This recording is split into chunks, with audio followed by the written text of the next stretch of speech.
হাদিসের আলোকে রাসূলুল্লাহ সাল্লাল্লাহু আলাইহি ওয়াসাল্লাম এর একটি বিচার ব্যবস্থা। হযরত আনাস রাদিয়াল্লাহু তাআলা আনহু থেকে বর্ণিত, তিনি বলেন, উকুল বা উরাইনা কবিলার কিছু লোক মদিনায় আসলো। এখানকার আবহাওয়া তাদের অনুপযোগী ছিল।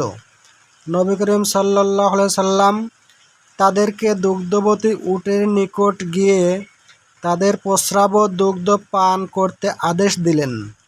তারা তা করল এবং সুস্থ হওয়ার পর নবী করিম সাল্লাল্লাহু আলাইহি সাল্লাম এর রাখালকে হত্যা করে উটগুলো হাঁকিয়ে নিয়ে গেল।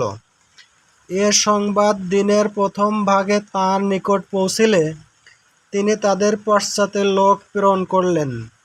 দ্বিপ্রহরের সময় তাদেরকে ধরে আনা হলো। তারপর তিনি তাদের হাত পা কেটে ফেলার হুকুম দিলেন। তাদের চোখে গরম শলাকা